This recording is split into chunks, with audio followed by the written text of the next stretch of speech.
ప్రభువా నీ పాద సన్నిధిలో చేరగలిగేటువంటి సమయం మాకు ఇచ్చినందుకు నీకు వందనాలు, స్తుతులు, స్తోత్రాలు చెల్లించుకుంటున్నాను నాయన. మీరు మా మధ్యకి రండి ప్రభువా, నీ వాక్యం ద్వారా మమ్మల్ని దర్శించండి, మాతో మాట్లాడండి నాయన. మీరు మాట్లాడుతూ ఉన్నప్పుడు ప్రభువా మరి మేము విని నాయన వాక్యానికి విధేయత చూపించి వాక్యానుసారంగా నడుచుకుంటానికి కృపను ప్రసాదించమని, మీరే మాతో మాట్లాడమని క్రీస్తు వారి పేరట బ్రతిమలాడుతూ వేడుకుంటున్నాను తండ్రి, ఆమేన్. ఇర్మియా గ్రంథము 39వ అధ్యాయము 15 నుంచి 18 వరకు. ఇర్మియా గ్రంథము 39వ అధ్యాయము 15 నుంచి 18 వరకు. ఇర్మియా ఇర్మియా 39:15. ఇర్మియా బందీగృహశాలలో ఉండగా యెహోవా మాట అతనికి ప్రత్యక్షమై ఇలాగూ సెలవిచ్చెను, నీవు వెళ్లి కూషీయుడగు ఎబెద్మెలెకుతో ఇట్లనుము, ఇజ్రాయేలు దేవుడును సైన్యములకు అధిపతియునగు యెహోవా ఇలాగూ సెలవిచ్చుచున్నాడు, మేలు చేయుటకై కాక కీడు చేయుటకై నేను ఈ పట్టణమును గూర్చి చెప్పిన మాటలు నెరవేర్చుచున్నాను. నీవు చూచుచుండగా ఆ మాటలు ఆ దినమున నెరవేరును. ఆ దినమున నేను నిన్ను విడిపించెదను, నీవు భయపడు మనుష్యుల చేతికి నీవు అప్పగింపబడవని యెహోవా సెలవిచ్చుచున్నాడు. నీవు నన్ను నమ్ముకొంటివి కనుక నిశ్చయముగా నేను నిన్ను తప్పించెదను. నీవు ఖడ్గము చేత పడవు, దోపుడు సొమ్ము దక్కించుకొనున్నట్లు నీ ప్రాణమును నీవు దక్కించుకొందువు. ఇదే యెహోవా వాక్కు. ప్రైజ్ గాడ్, ఆమేన్. ఇక్కడ ఇర్మియా బందీ గృహశాలలో ఉన్నట్లుగా మనం చూస్తున్నాం. మరి యెహోవా మాట అతనికి ప్రత్యక్షమైనట్లుగా కూడా చూస్తున్నాం. కొన్ని మాటలు ఇప్పుడు అనిత మనకు చదివి వినిపించింది. దీనికి ముందు కొంచెం ఇర్మియాను గురించి మనం చూద్దాం. ఇర్మియాని వీపింగ్ ప్రాఫిట్ అంటారు కదా. ఇర్మియా మరి 9వ అధ్యాయంలో మనం వెళ్ళినట్లయితే అక్కడ అంటాడనమాట, నా జనులలో హతులైన వారిని గురించి నా దివారాత్రములు నా తల జలమయముగా నా కళ్ళను కన్నీటి ఊటగా మార్చు అని అంటూ ఉంటాడు. అంటే తన ప్రజల కొరకు అంత భారం కలిగి ఉన్నటువంటి వ్యక్తిగా ఇర్మియాను మనం చూస్తాం. ఇర్మియా 1వ అధ్యాయంలోకి మనం వెళ్ళినట్లయితే అక్కడ ఇర్మియాని దేవుడు పిలిచినట్లుగా మనం చూస్తాం. దేవుడు అతనితో కొన్ని శ్రేష్టమైన మాటలు చెప్పాడు. ఇర్మియా 1వ అధ్యాయంలో మనం చూస్తే యెహోవా వాక్కు ఇర్మియాకు ప్రత్యక్షమై ఇలాగు సెలవిచ్చెను అని. ఏమని చెప్పాడు దేవుడు ఇర్మియాతో? గర్భములో నిన్ను రూపింపక మునిపే నిన్నెరిగి తిని అని చెప్తున్నాడు. నీవు గర్భములో నుండి బయలుపడక మునిపే నిన్ను ప్రతిష్ఠించి తిని అని చెప్తున్నాడు. మూడోది ఏం చెప్పాడంటే జనములకు నిన్ను ప్రవక్తగా నియమించి తిని అని చెప్తున్నాడు అనమాట. మనం ఈ వాక్యాలు చదివినప్పుడు మనం కూడా ఒకటి గ్రహించాలన్నమాట. ఏంటంటే దేవుడు మనం గర్భంలో రూపింపబడక ముందే మనల్ని ఎరిగాడు ఆయన. అంతేకాకుండా మరి మనం గర్భంలోంచి బయటపడక ముందే తన రక్షణ సంకల్పంలోకి మనం పిలుచుకున్న దేవుడుగా ఆయన మనకున్నాడని మనం అర్థం చేసుకోవాలన్నమాట. అది ఇర్మియాతో దేవుడు చెప్తున్నాడు. చెప్పి ఆయన ఏం చెప్పాడంటే నిన్ను నేను జనములకు ప్రవక్తగా నియమించాను అని చెప్తున్నాడు. చెప్పినప్పుడు వెంటనే ఇర్మియా ఏమన్నాడంటే, అయ్యో ప్రభువు యెహోవా చిత్తగించుము, నేను బాలుడను, మాటలాడుటకు నాకు శక్తి లేదు ప్రభువా, నన్ను ఎందుకు ఈ పనికి పంపిస్తున్నావు అని అడుగుతున్నాడు. ప్రవక్త అంటే దేవుడు చెప్పిన మాటలు విని అవి ప్రజలకు అందించాలి తీసుకునేది.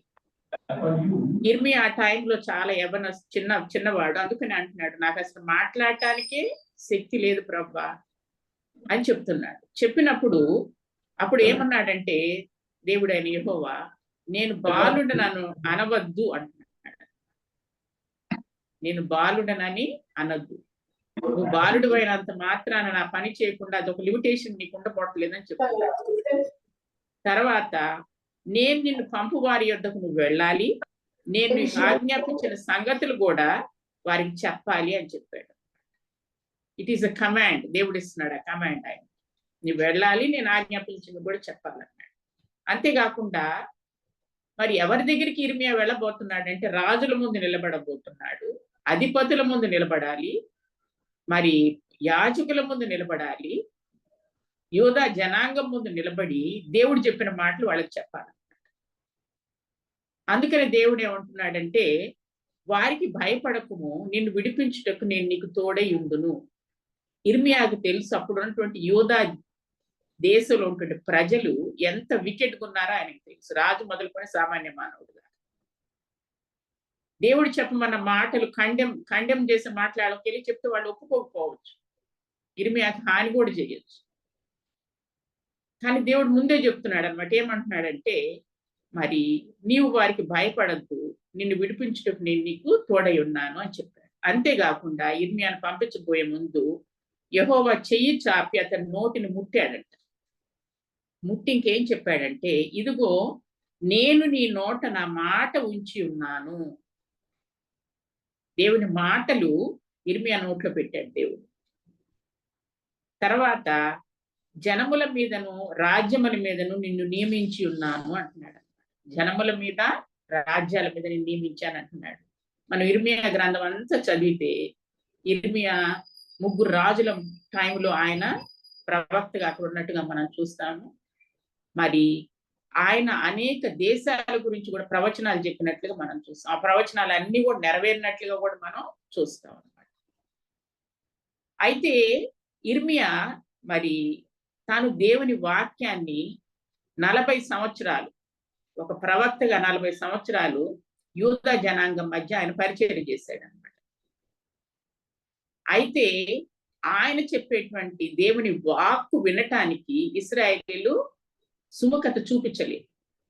ఎందుకంటే దేవుడు వాళ్ళతో చెప్తుంది ఏంటంటే, మరి మీ మార్గాలని మీ క్రియలను చక్కదిద్దుకోండి అంటున్నాడు. ఇర్మియా మొట్టమొదటిగా మనం చూసినట్లయితే 9వ అధ్యాయంలో మనం చూసినట్లయితే ఆయన 7, 8, 9 అధ్యాయాలు మనం చూస్తా ఉంటే అక్కడ ఏంటంటే ఆయన మరి యెరూషలేము దేవాలయం దగ్గర నిలబడి దేవుడు చెప్పమన్న వాక్యం చెప్తున్నాడు అనమాట. ఆ దేవాలయం దగ్గరికి మరి యూదా జనాంగం వచ్చారు. ఎందుకు? ఉపవాసం ఉండటానికి, దినాన్ని ప్రతిష్ఠించడం కోసం, ఆరాధించడం కోసం, మరి అంతేకాకుండా మరి దేవునికి బలులు అర్పించడం కోసం వాళ్ళు అక్కడికి వచ్చారు. వచ్చి దేవాలయాన్ని చూసి చాలా అతిశయిస్తారంటే యూదులు, యెరూషలేము దేవాలయాన్ని చూసి. అక్కడ నిలబడి యెహోవా దేవుడు వాళ్ళతో చెప్పమంటున్నాడు అనమాట. ఏంటంటే, మీరు ఉపవాసం ఉంటున్నారు, మరి బలులు అర్పిస్తున్నారు, ప్రార్థనలు చేస్తున్నారు, ఇక్కడికి వస్తున్నారు, కానీ మీ హృదయాలు నాకు దూరంగా ఉన్నాయి. మీ ప్రవర్తన మీరు మార్చుకోండి. మీరు ఒక పక్కన నిజ దేవుణ్ణి ఆరాధించడానికి వచ్చినట్లు దేవాలయానికి వస్తున్నారు, బలులు అర్పిస్తున్నారు, ఉపవాసాలు ఉంటున్నారు, కానీ అట్ ద సేమ్ టైం మీరు వెళ్ళి బయలుదేవతను ఆరాధిస్తున్నారు. మీ పిల్లల్ని బయలుదేవతనికి బలిగా ఇచ్చేసేస్తున్నారు. చాలా దేవునికి అంగీకారం కానటువంటి దుష్కార్యాలు యూదా జనాంగం చేస్తున్నారు. అవి వెళ్ళి ఆయన అక్కడ చెప్పాలి. ధైర్యంగా ఇర్మియా వెళ్ళి అలాగే దేవుడు చెప్పమన్న మాటలు వాళ్ళకి చెప్తూ వచ్చాడు అనమాట. కానీ వాడు ఇర్మియాని ఇష్టపడలేదు. చాలాసార్లు ఇర్మియాని కొట్టినట్టుగా మనం చూస్తాం. అంతేకాకుండా మరి ఆయన చెరసార్లు వేసినట్టుగా చూస్తాం. మరి ఆయన్ని బెదిరిస్తారు, ఇంకా ఈ మాటలు నువ్వు చెప్పావు నేను చంపేస్తామని చెప్తారు. కానీ దేవుడు మాత్రం ఆయన్ని వెళ్ళి వాళ్ళకి తను చెప్పమన్నటువంటి వాక్కులు చెప్పమంటున్నాడు. ఆయన ధైర్యం వెళ్ళి చెప్తూనే వచ్చాడు అనమాట. ఇక్కడ మనం ఇప్పుడు చదివినటువంటి వాక్య భాగం గురించి కొంచెం చూద్దాము. ఇక్కడ ఇర్మియా 38:1-2 వచనాల్లో మనం చూసినట్లయితే అక్కడ ఏంటంటే, ఇర్మియాకి చెరసాల్లో ఉన్నాడు. దేవుడు ఆయనకు ప్రత్యక్షమై మరి కొన్ని మాటలు చెప్పాడు. ఈ మాటలను వెళ్ళి యూదా జనులకు ప్రకటించాలి అని చెప్పాడు అనమాట. ఆ టైంలో యెరూషలేము నగరాన్ని బబులోన్ రాజు అంటే నెబుకద్నెజరు సీజ్ చేసేసి ఉంచాడు అనమాట. సీజ్ చేశాడు, ముట్టడి వేయబడింది యెరూషలేము పట్టణం. అబద్ధ ప్రవక్తలేమో మీరు మరి బబులోన్ రాజు మీద జయం పొందుతారు, యుద్ధమే జరగదు, మీకేం అవ్వదని వాళ్ళు చెప్తున్నారు యూదా జనాంగం. వాళ్ళ అబద్ధ ప్రవక్తల మాటలు నమ్ముతున్నారు. కానీ దేవుడు ఇంకో మాట, డిఫరెంట్ వర్డ్ చెప్తున్నాడు. మీరు నా మాట వినకపోతే బబులోనికి మీరు చెరగా వెళ్ళిపోతారు, అది నువ్వు వెళ్ళి వాళ్ళకి చెప్పంటున్నాడు దేవుడు ఇర్మియా. ఇక్కడ ఇర్మియాకి ఏం చెప్పాడంటే దేవుడు మనం చూసినట్లయితే ఇర్మియా 38:1-2 చూస్తే, ఈ పట్టణము నందు నిలిచి ఉండు వారు ఖడ్గము చేతనైను క్షామము చేతనైను చెగులు చేతనైను చత్తురు గాని కల్దీయుల యొద్దకు బయలు వెళ్ళు వారు బ్రతుకుదురు. దోపుడు సొమ్ము దక్కించుకున్నట్లు తమ ప్రాణమును దక్కించుకొని వారు బ్రతుకుదురు అని ఒకటి చెప్పమన్నాడు. నెంబర్ 1 ఏం చెప్తున్నాడంటే, బయట పట్టణం అంతా సీజ్ చేసినటువంటి బబులోన్ రాజు దగ్గరికి మీరు వెళ్ళిపోండి. మీరు అక్కడికి వెళ్తే మీరు కాపాడబడతారు. పట్టణంలో ఉంటే మాత్రం మీరు చనిపోతారు. అది చెప్పమంటున్నాడు అనమాట. అక్కడ మనం చూసినట్లయితే మీరు బబులోన్ రాజు దగ్గరికి వెళ్ళండి, ఇక్కడ ఉండదు, పట్టణంలో ఉండద్దు అంటున్నాడు. అటువంటి ప్రకటన ఎవరన్నా చేస్తే అక్కడ ఉన్న వాళ్ళు ఏమనుకుంటారంటే ఇర్మియాను ఒక దేశ ద్రోహి అనుకుంటాడు. ఎందుకు? దేశంలో ఉన్న ప్రజల్ని వెళ్ళి శత్రు రాజుకి సరెండర్ అయిపోమంటున్నాడు అనమాట. కానీ దేవుడు అదే మాట చెప్పమంటున్నాడు, అదే చెప్తున్నాడు అనమాట ఇర్మియా. అంతేకాకుండా ఇంకేం చెప్పాడంటే, ఈ పట్టణము నిశ్చయముగా బబులోను రాజు చేతికి అప్పగింపబడును, అతడు దానిని పట్టుకొనును అని ఇర్మియా ప్రజలకు ప్రకటింపగా. ఈ 2 ప్రకటిస్తున్నాడు. నెంబర్ 1 మీరు వెళ్ళి ఆయనకి సరెండర్ అవ్వండి. నెంబర్ 2 ఖచ్చితంగా బబులోను రాజు యొక్క పట్టణాన్ని పట్టుకుంటాడు. అతడు ఈ మాటలు యెహోవా దేవుడు చెప్పినట్లుగా ప్రకటించాడు అనమాట. ప్రకటించినప్పుడు అప్పుడు ఏమైందంటే, యూదా ప్రధానులు ఇవన్నీ విన్నారనమాట. విని యూదా రాజు అనేటువంటి సిద్కియా దగ్గరికి వెళ్ళి ఒక మాట చెప్పారు. ఏం చెప్పాడంటే, మీరు అక్కడ చూసినట్లయితే ఇర్మియా 38:1-2 అక్కడ చదువుతా ఉన్నట్లయితే వాళ్ళు ఏం చెప్పారంటే, ఈ మనుష్యుడు ఈ ప్రజలకు నష్టము కోరువాడే గాని క్షేమము కోరువాడు కాడు అంటున్నారు. ఎందుకు మరి అట్లాంటి మాటలే చెప్తున్నాడు ఇర్మియా. మీరు పట్టణంలో ఉంటే చనిపోతారు, మీరు బబులోను రాజు దగ్గరికి వెళ్తే మీరు కాపాడబడతారు, ఈ పట్టణం ఖచ్చితంగా కాలిపోబోతుంది, నాశనం అయిపోతుందని చెప్తున్నాడు. కాబట్టి ప్రధానులకి చాలా కోపం వచ్చి రాజుతో కంప్లైంట్ చేస్తున్నారు ఇర్మియా మీద. ఇతడి మనుషుల యొక్క ఈ పట్టణం యొక్క క్షేమాన్ని కోరటల్లా అని చెప్పారనమాట. అంతేకాకుండా అతడు ఇట్టి సమాచారం వారికి ప్రకటన చేయటం వలన ఈ పట్టణంలో నిలిచి ఉన్న యోధుల చేతులు ప్రజలందరి చేతులు బలహీనము చేయుచున్నాడు అని చెప్తున్నాడు. అంటే ఏంటి? ఇతను చెప్పే మాటల వలన ఇక్కడ మైటీ సోల్జర్స్ కూడా భయపడిపోతున్నారు, ప్రజలు భయపడిపోతున్నారు. ఇతని మాటలు క్షేమాన్ని కలిగించడం లేదు, ఇతని మాటలు ప్రజల్లో భయాన్ని రేకెత్తిస్తున్నాయి. కాబట్టి ఇతనికి మరణ శిక్ష విధించు అని చెప్పారు వాళ్ళు రాజు దగ్గర. కానీ ఇర్మియా ఏం ప్రకటిస్తున్నాడు? తన సొంత మాటలు ప్రకటించడం లేదు, దేవుడు చెప్పిన మాటలే ప్రకటిస్తున్నాడు.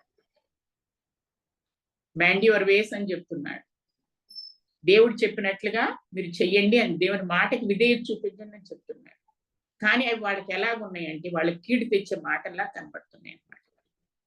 కాబట్టి ఈ ప్రధానులు వెళ్ళి రాజు దగ్గర అడిగారు, ఇతను చెప్పే మాటలు ప్రజలు భయపెడుతున్నాయి కాబట్టి, ఇతను ఒక దేశ ద్రోహిలాగా ప్రవర్తిస్తున్నాడు కాబట్టి ఇతనికి మరణ శిక్ష విధించండి అని అడిగితే రాజు ఒప్పుకున్నాడు.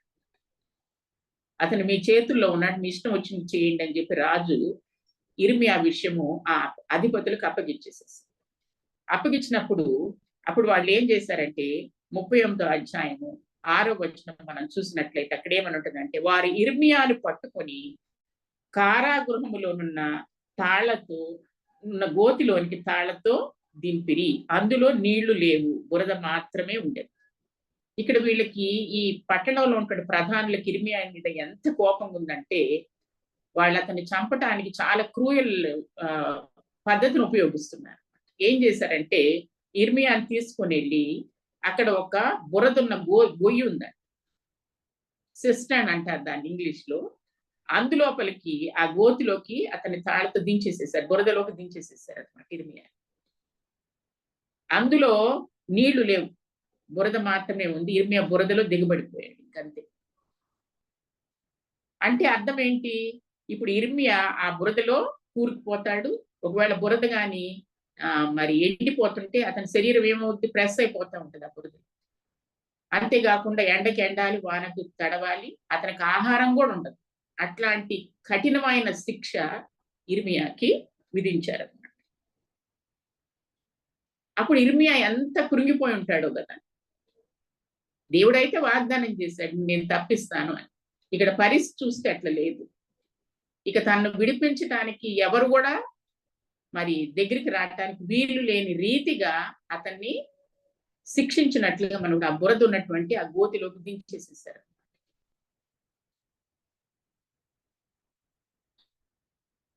చాలా సార్లు మనం మరి దేవుని సేవకులు మరి శ్రమ పొందుతున్నప్పుడు, పర్సిక్యూట్ అవుతున్నప్పుడు చాలా సార్లు మనం అనుకుంటాం కదా, ఏంటిది వీళ్ళు దేవుని సేవ కదా చేస్తుంది, వీళ్ళకి ఎందుకు ఇంత శ్రమ అని చెప్పి మనం చాలా సార్లు అనుకుంటాం. దేవుడు ఎక్కడ కూడా మరి తన బిడ్డలు పర్సిక్యూట్ అవ్వరని చెప్పి చెప్పలేదు. కానీ ఏం చెప్పాడంటే, మరి లోకములో మీకు శ్రమ కలుగుద్ది, నేను లోకాన్ని జయించాను కాబట్టి మీరు భయపడద్దు, మరి శ్రమలో నేను మీతో ఉంటాను, ఎండ్యూర్ అవ్వటానికి శక్తి కూడా ఇస్తానని చెప్తున్నాడు. మన యొక్క చిన్న జీవితాల్లో కూడా అనేక సార్లు మనం ఎన్నో శ్రమలు ఎదుర్కొంటాం. ఎట్లుంటదంటే, ఇందులో నుంచి మనం బయటపడతామా, మనల్ని రక్షించగల వాళ్ళు ఎవరు, ఎంత విశ్వాసైనా ఒక్కోసారి అండర్గోయేటువంటి ఇంటెన్సిటీ ఆఫ్ ద ట్రయల్ ని బట్టి చాలా కృంగిపోయే పరిస్థితి ఏర్పడుతుంది. కానీ దేవుడు ఏం చెప్తున్నాడు అంటే, భయపడద్దు, నేను నీకు సహాయం చేస్తానని చెప్తున్నాడు.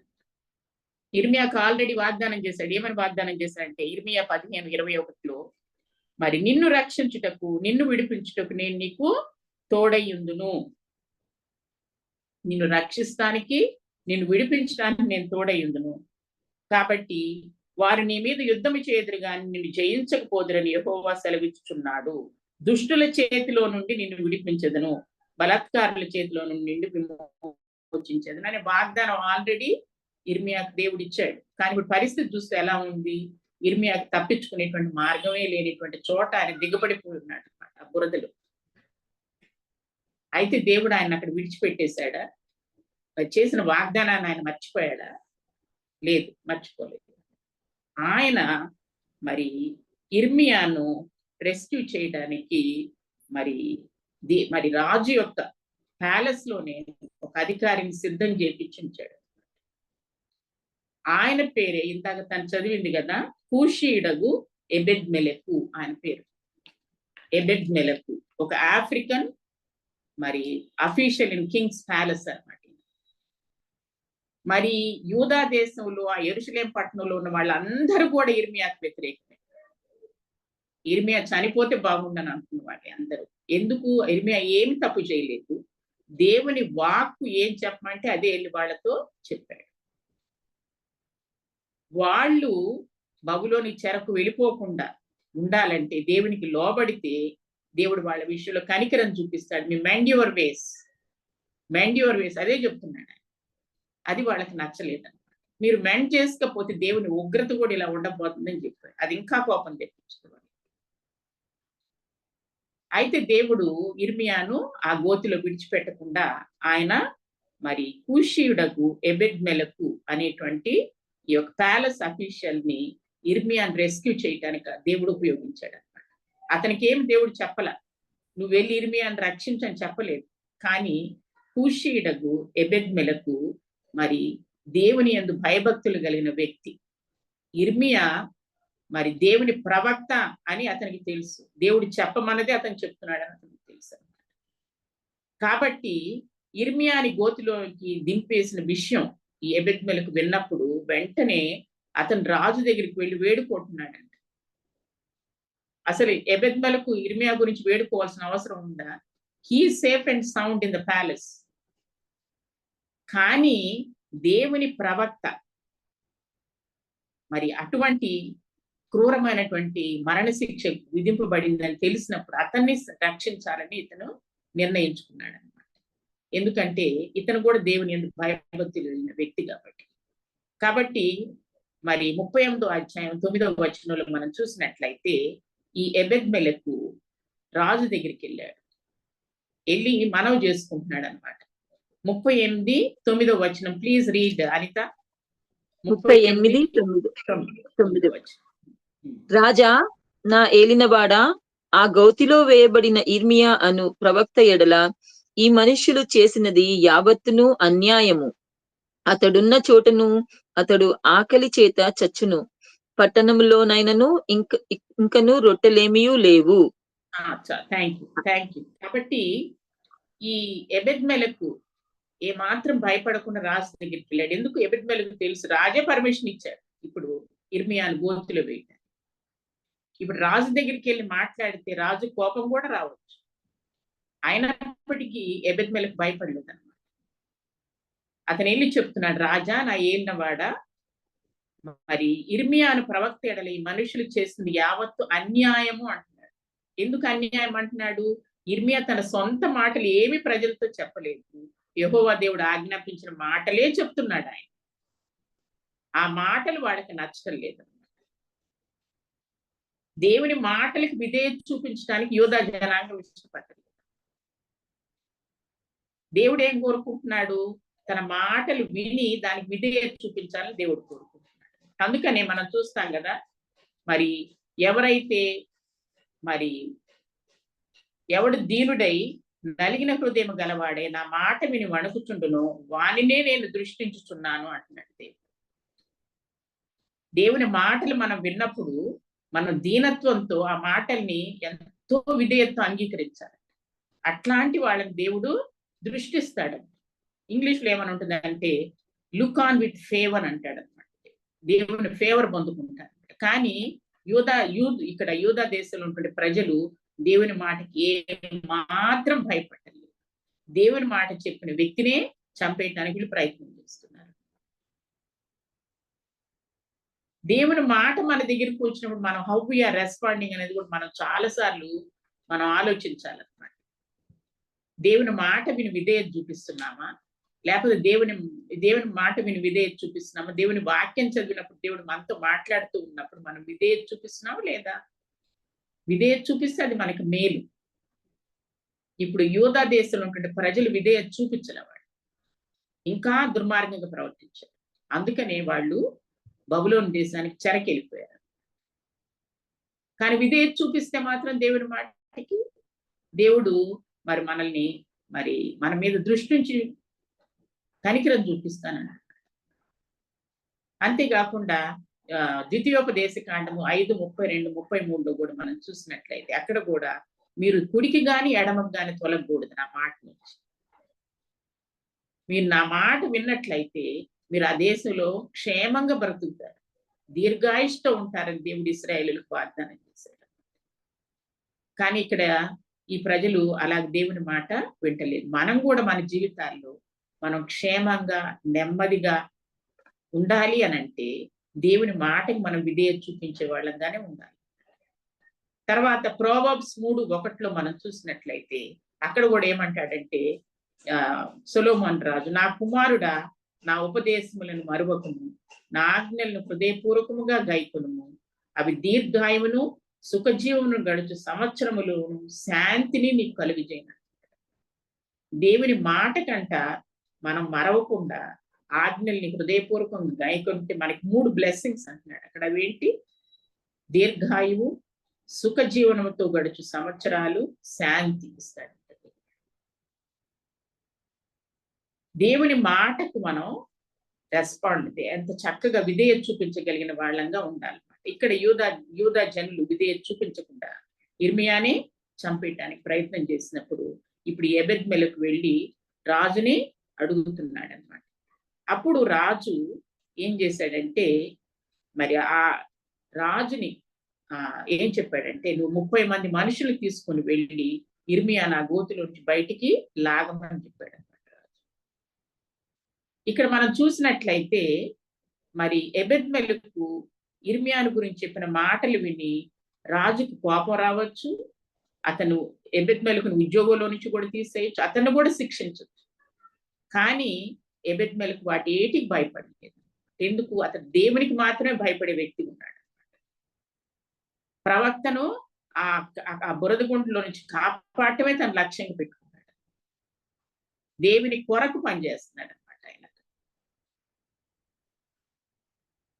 అతను చెప్పిన వెంటనే రాజు మరి అతని విన్నపానికి అంగీకారం తెలిపాడు రాజు. అతను ఎంతో ప్రార్థన చేసుకుని కూడా వెళ్ళి ఉండొచ్చు రాజు దగ్గరికి, మనకి తెలియదు కదా. దేవుడు అతను మరి రాజు ఎబెద్మెలకు చెప్పిన మాటకి వెంటనే పాజిటివ్ గా రెస్పాండ్ అయ్యాడు అనమాట.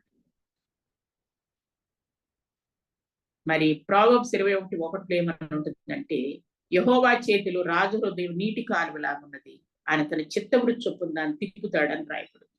ఇక్కడ అలాగే మరి రాజు హృదయాన్ని తిప్పేశాడు దేవుడు. అంతకుముందు రాజు అధిపతులతో కలిసి మరి ఇర్మియాను శిక్షించడానికి ఒప్పుకున్నాడు.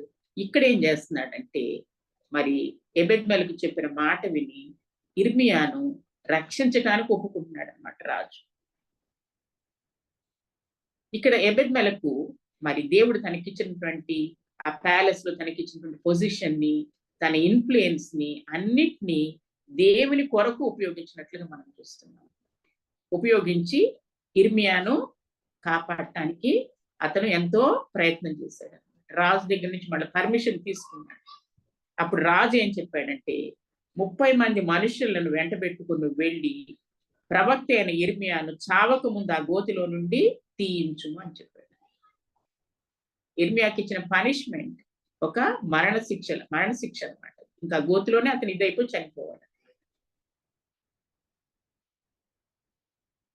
అదే ఈ యొక్క ఎబెద్మెలకు ఇర్మియా కొరకు మరి రాజును వేడుకొని అతను ఏం చేశాడంటే, రాజు అంగీకరించిన తర్వాత 30 మంది మనుషులు వెంట పెట్టుకొని ఏం చేశాడంట, కొన్ని పాత బట్టలు తీసుకొని ఆ బట్టల్ని మరి ఆ యొక్క తాళ్ళకి కట్టి, కొన్ని తాళం తీసుకొని వెళ్ళి ఆ తాళ్ళకి కట్టి గోతిలో ఉన్నటువంటి ఇర్మియాకు వాటిని అందించారు. అక్కడంతా మనం చదివినట్లయితే మీరు 38వ అధ్యాయం అంతా చదువు. It's very interesting. అండ్ దేవుడు ఎలాగ తన ప్రజల్ని కాపాడతాడు అనేది మనం అక్కడ చూస్తాం అన్నమాట. ఇర్మియా అనుకోని ఉంటాడు ఇంకా నా పని అయిపోయిందని. కానీ ఇక్కడ మనం చూసినట్లయితే దేవుడు ఆ ఇర్మియాను రక్షించడానికి ఒక ప్రణాళిక సిద్ధం చేశాడు. ఆ ప్రణాళిక ప్రకారం ఎబెద్మెలకు వెళ్ళి ఇర్మియాను ఆ 30 మంది మనుషుల సహాయం 30 మంది లాగాల్సి వచ్చిందంటే ఇర్మియాను, ఎందుకంటే ఆ బురదలు ఇరుక్కుపోయి ఉంటాడు అనమాట ఆయన. ఇర్మియా మరి ఎందుకు ఇంత శ్రమ? దేవుని సేవే కదా చేస్తుంది.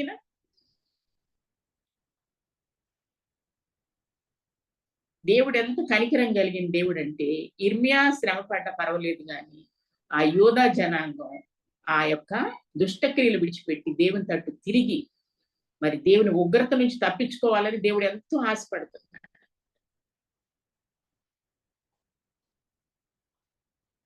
ఇక్కడ మనం చూసినట్లయితే మరి ఇర్మియాను వాళ్ళు గోతిలో నుంచి బయటకి లాగారనమాట.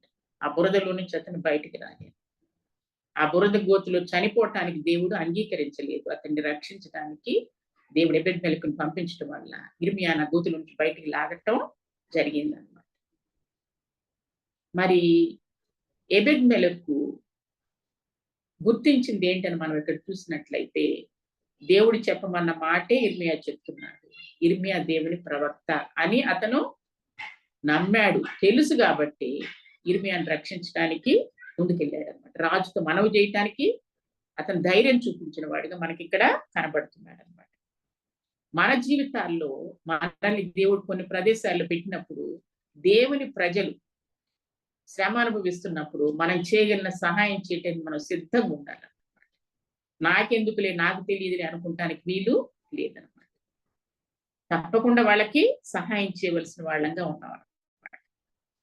ఇక్కడ మనం చూసినట్లయితే మరి ఎబెద్మెలకు ఇర్మియాకు చేసిన సహాయానికి దేవుడు ప్రత్యుపకారం చేస్తున్నాడు అనమాట. అదే ఇప్పుడు ఇందాక మరి అనిత చదివిన వాక్యం అనమాట. అక్కడ ఏమని చదువుతున్నాం మనం, దేవుడు ఎబెద్మెలకు ఇర్మియా చేసిన ఉపకారాన్ని ప్రత్యుపకారం చేస్తూ ఈ మాట చెప్తున్నాడు అనమాట. ఆ దినమున నేను నిన్ను విడిపించదను. ఎబెద్మెలకు దేవుడు ఇస్తున్న వాగ్దానం అనమాట. ఏంటి? ఆ దినమున నిన్ను విడిపించదను. ఏ దినమున? నెబుకద్నెజరు యెరూషలేం పట్టణాన్ని పట్టుకున్నప్పుడు అతని చేతిలో నువ్వు బందీగా వెళ్లకుండా నేను నిన్ను విడిపిస్తాను అని చెప్తున్నాడు. ఆ దినమున నేను నిన్ను విడిపించదను, నీవు భయపడు మనుషుల చేతికి నీవు అప్పగింపబడవు అని యెహోవా సెలవిచ్చుచున్నాడు. ఎబెద్మెలకు తెలుసు నెబుకద్నెజరు ఆ పట్టణాన్ని పట్టుకుంటాడు, అందరిని చంపేస్తాడని ఆయనకు తెలుసు.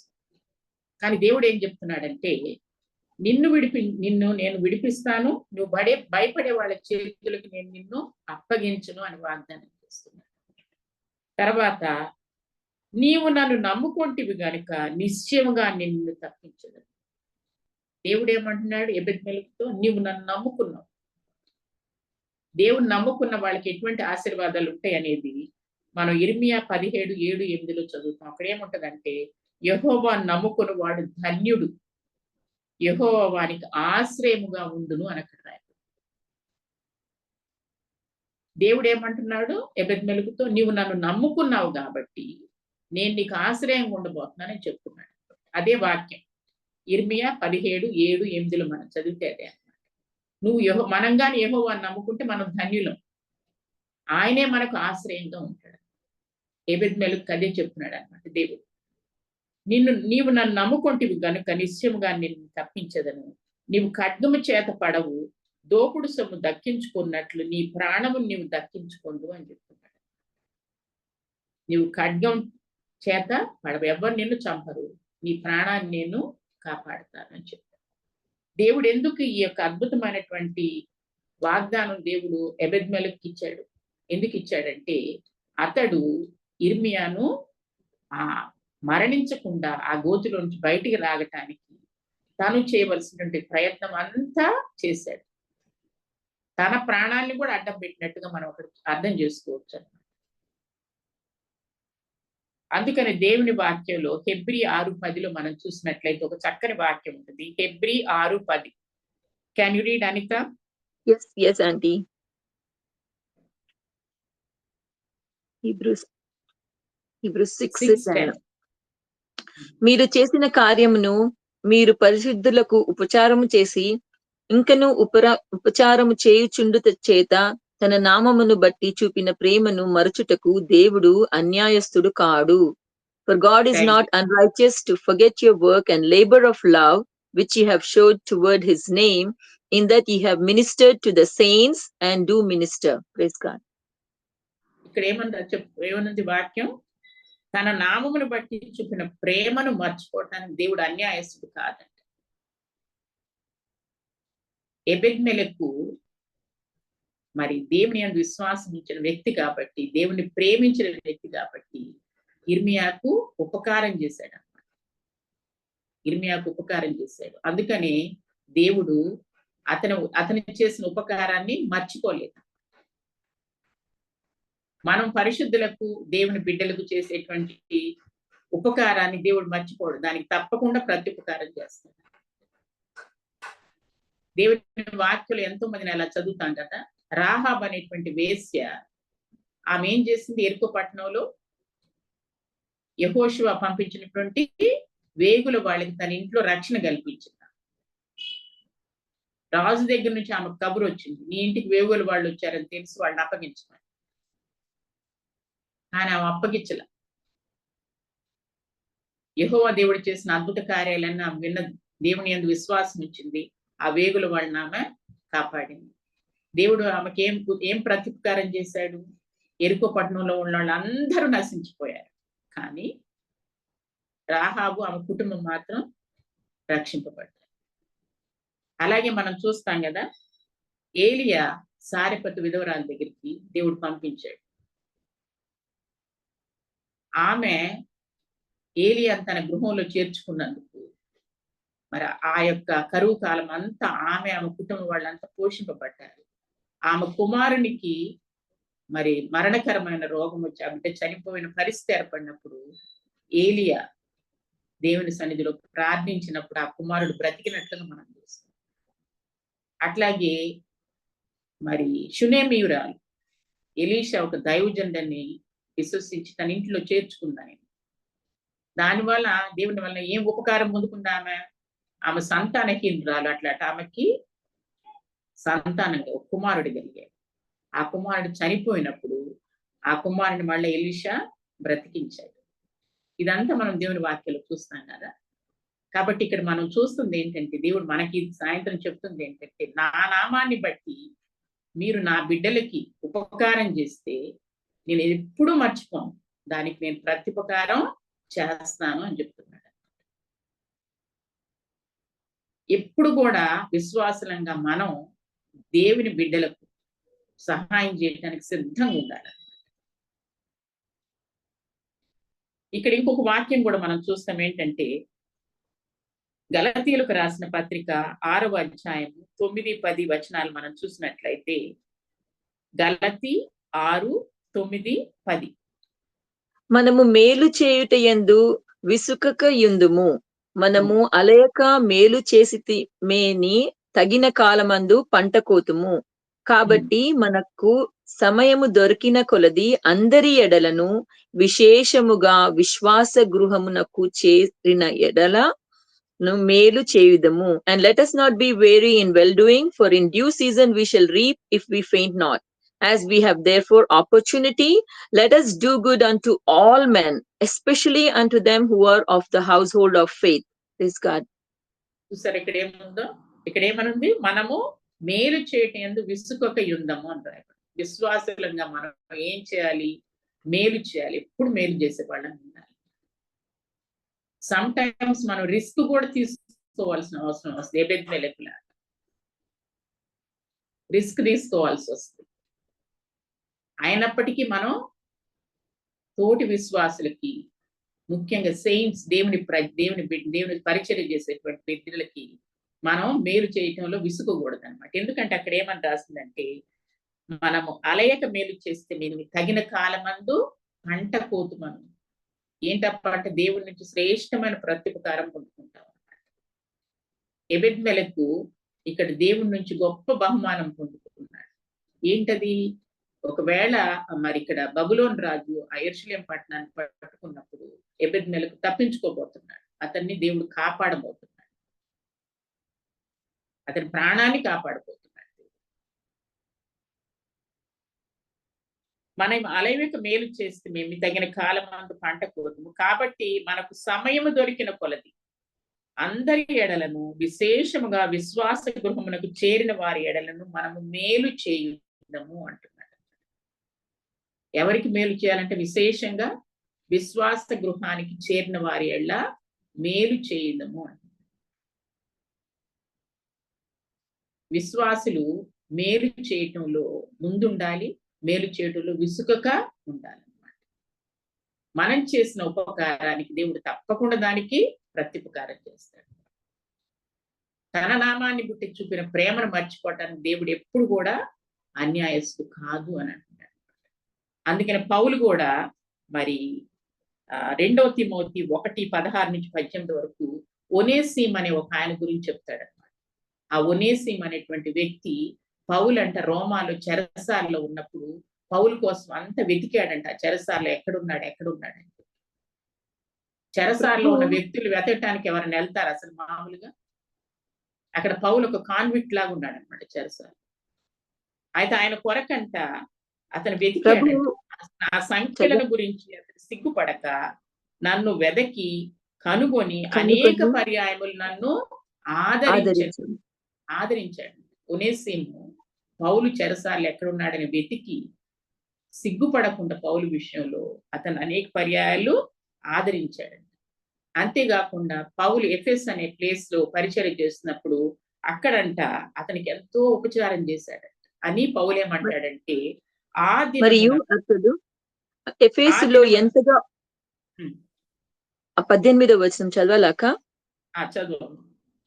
ఓకే, 16 నుంచి చదువుతాను. ప్రభువు ఒనేసిఫోరు ఇంటి వారి యందు కనికరము చూపును గాక. అతడు రోమాకు వచ్చినప్పుడు నా సంకెళ్లను గూర్చి సిగ్గుపడక శ్రద్ధగా నన్ను వెదకి కనుగొని అనేక పర్యాయములు ఆదరించెను. 18వ వచనం. మరియు అతడు ఎఫెసులో ఎంతగా ఉపచారము చేసెనో అది నీవు బాగుగా ఎరుగుదువు. ఆ దినమునందు అతడు ప్రభువు వలన కనికరము పొందునట్లు ప్రభు అనుగ్రహించును గాక. ఆమేన్.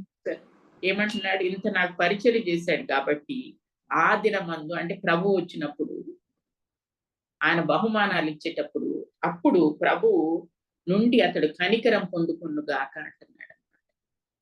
మనం మత్తయి సువార్త 25వ అధ్యాయంలో మన యేసు ప్రభు వారు కొన్ని పారబుల్స్ చెప్పారు కదా అక్కడ. అందులో ఒకటేంటి, ఆయన మనిషి కుమారుడు వచ్చినప్పుడు ఆయన సింహాసనం మీద కూర్చొని కుడివైపున గొర్రెల్ని ఎడం వైపున మేకల్ని పెట్టి గొర్రెల వైపు చూసి ఏమంటున్నాడు, నా ప్రభు చేత ఆశీర్వదింపబడిన వాళ్ళారా రండి, మీ కొరకు సిద్ధపరిచిన రాజ్యంలో ప్రవేశించండి అని చెప్తా నేను చెరసాల్లో ఉన్నా నన్ను మీరు చూడటానికి వచ్చారు. అది కూడా ఒకటి చెప్పాడు అక్కడ ప్రభు మనం చూసినట్లయితే కదా. ఇక్కడ ఒనేసిము ఆ దినం ప్రభు చేత బహుమానం పొందుకోబోతున్నాడు. ఎందుకు? పౌలు దేవుని పరిశుద్ధుడు, దేవుని పరిచర్య కొరకు తన ప్రాణాన్ని ప్రాణార్పణంగా పోసేస్తున్న వ్యక్తి కొరకు ఇతను ప్రయాసపడ్డాడు. అతనికి సహాయం చేయటానికి అతని దగ్గరికి వెళ్ళినట్లుగా మనం చూస్తున్నాం. మనం ఎప్పుడూ గుర్తుపెట్టుకోవాల్సింది ఏంటంటే, out there in the field చాలా మంది దేవుని సేవకులు, యథార్థవంతులైన దేవుని సేవకులు ఎంతో శ్రమ అనుభవించి దేవుని కొరకు పరిచర్య చేస్తున్నారు.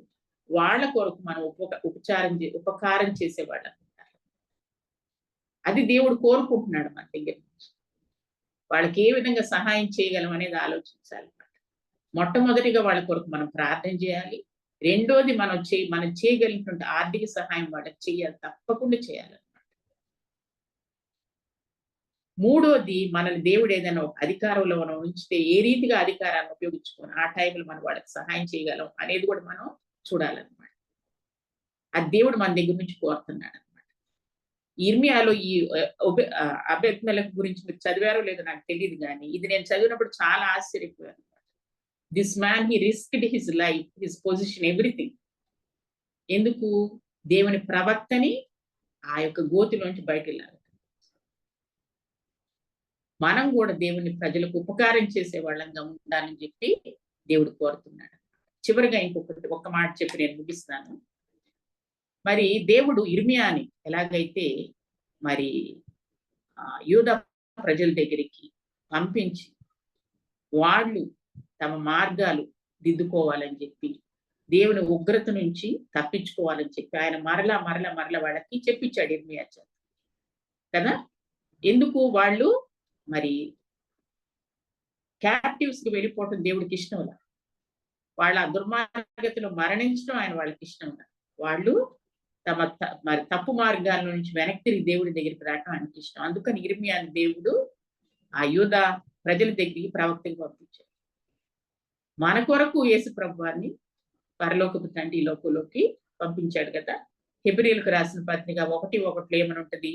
పూర్వకాలమందు నానా సమయములలోను నానా విధములుగాను ప్రవక్తల ద్వారా మన పితరులతో మాట్లాడిన దేవుడు ఆ దినముల అంతమందు తన కుమారుని ద్వారా మనతో మాట్లాడెను అన్నది చూశారు. ఆ కాలంలో అయితే మన పితరులతో ప్రవక్తలు పంపించాడు, మన కోసం అయితే తన కుమారుణ్ణి పంపించేసేసాడు. ఎందుకు తన కుమారుణ్ణి పంపించాడు? ఎందుకు? యోహాను 3 ఏమని ఉంటుంది? దేవుడు లోకమును ఎంతో ప్రేమించెను కాగా ఆయన తన అద్వితీయ కుమారునిగా పుట్టిన వాని యందు విశ్వాసం ప్రతివాడు నశింపక నిత్య జీవం పొందినట్లు ఆయన్ను అనుగ్రహించిన. ఎవ్వరూ నశించడం ఆయనకి ఇష్టం లేదు. కనుక తన కుమారుణ్ణి ఈ లోకంలోకి మన కొరకు పంపించారు. యేసు ప్రభు వారు వచ్చి ఏం చేశారు? 4 గాస్పుల్స్ లో మనం చదువుతాం కదా, ఆయన సమాధాన సువార్తను ప్రకటించారు. ఇర్మియా యూదా జనుల మధ్యలోకి వెళ్ళి అక్కడ ఆయన వాళ్ళకి మాత్రం ప్రకటించారు సువార్త. ప్రభు వారు మన అందరికీ ఇప్పుడు ఆయన యొక్క సమాధాన సువార్త తన వాక్యం ద్వారా మనకు తెలియజేస్తున్నారు కదా. ఇక్కడ ఉంటుంది ఏమని ఉంటుందంటే, ఎఫెసీయులకు రాసిన పత్రిక 2:17 మరియు ఆయన వచ్చి దూరస్తులైన మీకును సమీపస్తులైన వారికి మీ సమాధాన సువార్తను ప్రకటించను అని అక్కడ రాయబడింది. యేసు ప్రభు వారు మార్కు 1:15 మనం చూసినట్లయితే ఆయన ఏం చెప్పారు, ప్రకటించారు? కాలం సంపూర్ణమైనది, దేవుని రాజ్యం సమీపించినది, మీరు మారు మనసు పొందే సువార్తను నమ్ముడని చెప్పుచు దేవుని సువార్తను ప్రకటించారు మన కొరకు ఈ లోకంలో. అంతేకాకుండా ఆయన మహా ఆశ్చర్య కార్యాలు, అద్భుతాలు చేశారు. ఉపమానాల ద్వారా దేవుని రాజ్యం గురించి ప్రజలకి బోధించారనమాట. అయితే యేసు ప్రభు వారు చెప్పినటువంటి మాటలేని విశ్వాసం ఉంచిన వాళ్ళని ఆయన గద్దించారు. ఇక్కడ మనం చూసినట్లయితే మత్తయి సువార్త 11:20 మనం చూస్తే, పిమ్మట ఏ పట్టణములలో ఆయన విస్తారమైన అద్భుతములు చేసెను, కొరాజీనా, బెత్సైదా, అలాగే కపెర్నహూము, ఈ ప్రాంతాల్లో చాలా అద్భుతాలు చేశారంటే యేసు ప్రభు. అయితే వాళ్ళు ఎవరు ఆయన్ని నమ్మలేదు, మెస్సయ్య గుర్తించలేదు, ఆయన సువార్తను వినలేదు, మారు మనసు పొందలేదు. అందుకని యేసుప్రభు వారు వాళ్ళతో ఇర్మియా ఎట్లయితే ఇర్మియా అక్కడ యూదా జనాంగంతో చెప్తున్నాడు, మీరు మారు మనసు పొందకపోతే, మీ మార్గాలు సరి చేసుకోకపోతే మీరు బబులోను రాజు చేతికి అప్పగింపబడతారు అని చెప్పేశాడు ఆయన. ఇక్కడ యేసుప్రభు వారు ఏం చెప్పారంటే, మీరు మరి మారు మనసు పొందపోవట్లేదు కాబట్టి మీ గతి విమర్శ దినమందు మరి తూరు సీదోను గొమర్రా పట్టణాల్లాగా ఉంటది, వాళ్ళకంటే అధ్వానంగా ఉండబోతున్నది మీ పరిస్థితి అని చెప్పారు ఆయన, ప్రకటించారండి. మనందరినీ కూడా మరి పాపం అనే చెర నుంచి విడిపించడం కోసం, ఉగ్రత దినం నుండి మనల్ని తప్పించడం కోసం, నిత్య జీవానికి మనల్ని వారసులుగా చేయటం కోసం ఆయన తన ప్రాణాన్ని సిలువలో బలిగా అర్పించేశారు.